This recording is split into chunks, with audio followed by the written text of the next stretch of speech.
संभवे गुरुवे नमः। संभवे गुरुवे नमः।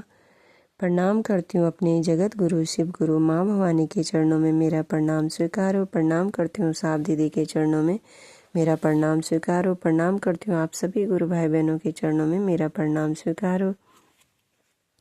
आप सभी का बहुत बहुत धन्यवाद करती हूँ। चैनल को सब्सक्राइब कीजिएगा, वीडियो को लाइक शेयर कीजिएगा। आप सभी को मेरा प्रणाम। आगे सुनते हैं पुस्तक अन्न मिलाकर 189 पेज से। अवकाश का दिन आज सुबह से ही गुरु भाइयों का आना प्रारंभ हो गया था। हो भी क्यों नहीं, हरिंद्रानंद का जन्मदिन था। तिथि वही 31 अक्टूबर। औरंगाबाद से शिव पूजन रणधीर, सीतामढ़ी से राजेश सोमेंद्र के साथ कुछ और शिव शिष्यों का आगमन हो चुका था। मध्यपुरा सहरसा के भी कई लोग आए थे। उधर के ही मास्टर साहब और सिद्धार्थ, मध्यपुरा से विजेंद्र और उदय बाबू आदि गुरु भाई फूलों के गुलदस्ते के साथ साहब को बधाई देने पहुंचे थे। ऑफिसर्स फ्लैट का कमरा गुरु भाइयों से भरा था। वरेण्य गुरु भ्राता को जब लोगों ने गुलदस्ता देना शुरू किया तो इन्होंने कहा, इन फूलों ने आपका क्या बिगाड़ा है जो इन्हें तोड़ा गया। इनके करीबी जानते हैं कि फूल पौधे और जानवरों से इन्हें विशेष प्रेम है। साहब ने कहा है कि जन्मदिन की बधाई देनी है तो फूलों के गुलदस्ते के बदले किसी व्यक्ति को शिव का शिष्य बना दें। बधाई देने वालों की संख्या ज़्यादा हो गई थी, इसलिए बाजार से ही सबके लिए कचौड़ी, सब्जी और जलेबी मंगा ली गई। नाश्ते का दौर चला। छुट्टी का दिन था ही, ऐसे में सिर्फ चर्चा ना हो ऐसा हो नहीं सकता था। रणधीर ने सवाल पूछा कि सर ये त्रिपुंड क्या है? सर ये त्रिपुंड क्या है जो लोग माथे पर तिलक के रूप में लगाते हैं? गया शहर में अक्सर लोग ऐसा त्रिपुंड लगाकर दिखते हैं। हरिंद्र ने कहा कि इन बातों को समझने के लिए अंकों का अध्यात्म में खेल समझना होगा। हमारे देश भारत की यह अमूल्य निधि है, भारतीय मनीषी का अनुपम देन है, किंतु संकलित रूप से इसका उल्लेख नहीं मिलता है। आप जानते हैं कि अंक की सबसे छोटी इकाई एक है। दृश्य और अदृश्य समस्त सृष्टि में एक ही परमात्मा की व्याप्ति और विस्तार है। इसलिए अंक की गणना का कर्म एक से प्रारंभ है।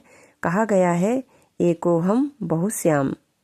इस प्रकार एक का अंक ही योगात्मक कर्म से अनंत है।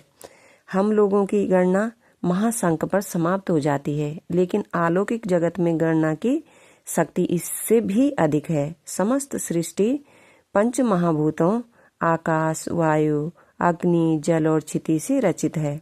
मानव सृष्टि में भी इन 5 महाभूतों का उपयोग हुआ है। एक के बाद 5 का अंक सर्वाधिक महत्वपूर्ण है। नमः शिवाय में भी 5 ही अक्षर हैं। इसी बीच मास्टर साहब ने 9 दुर्गा पर सवाल कर दिया। अब बात उधर चली गई। सर मेरे त्रिपुंड का क्या हुआ? आवांतर में उस गुरु भाई ने पूछा। भाई 108 की संख्या समझो, जो काल और स्थान का गुणनफल है। उसी 108 में 3 अंक जोड़े जाते हैं जो जपकर्ता यानी पात्र, मंत्र और मंत्र की देवता के प्रतीक हैं। कुल 111 हुए। त्रिपुंड इसी का घोतक है। 111 मंत्र की शक्ति जब एक मेघ भाव में चलती है तो काल की शक्ति को भी तोड़ देती है, अर्थात प्रारब्ध भोग की व्यवस्था को भी खंडित होना पड़ता है। त्रिपुंड शरीर का तिलक है। मंत्रों की शक्ति का प्रकटीकरण तो पूर्णतः आध्यात्मिक और मानसिक है, जिसका उद्गम स्थल गुरु की दया ही है। दिन विशेष था। वरेण्य गुरु भ्राता का जन्म दिवस। महागुरु महादेव का शिष्य आज ही अवतरित हुआ था। मध्यपुरा के उदय बाबू ने पूछा कि सर सूर्य तो एक ही है, फिर 12 कहाँ से आए? 12 ज्योतिर्लिंग भी हैं, 12 राशियां भी है। अब दिन के भोजन का वक्त हो चला था। दीदी बार बार दीवार पर टंगी घड़ी की ओर देख रही थी। साहब ने कहा, बस 5 मिनट उदय बाबू की जिज्ञासा तो शांत कर लूं।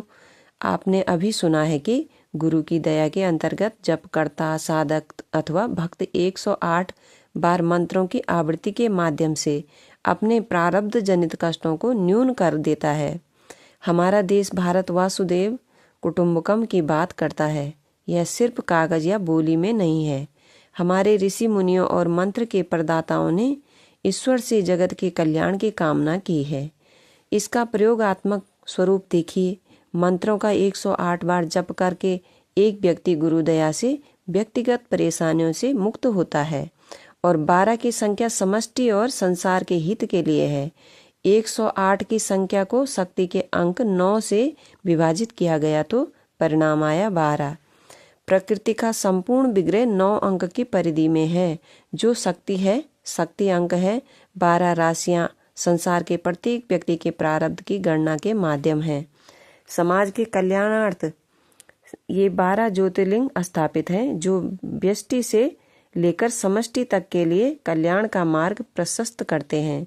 सुख, समृद्धि और मानवीय गुणों से आच्छादन करते हैं। 12 ज्योतिर्लिंग जगत को ईश्वर की ओर उन्मुख करने हेतु भारत के मनीषियों का वंदनीय प्रयास है। वसुदैव कुटुंबकम हमारी चाहत है, हमारा संकल्प है और हमारा प्रयास भी रहा है। 20वीं सदी के अंतिम दशक का उत्तरार्ध शिव चर्चा का फैलाव तीव्रता से हो रहा था। लग रहा था स्वयं महागुरु महादेव अपनी निगरानी में इस महासंकल्प को बिहान दे रहे हैं। समय बदल रहा था, शहर बदल रहे थे। कभी बेगूसराय तो कभी सीतामढ़ी, कभी सुपौल तो कभी समस्तीपुर। बस शिव चर्चा ही शिव चर्चा।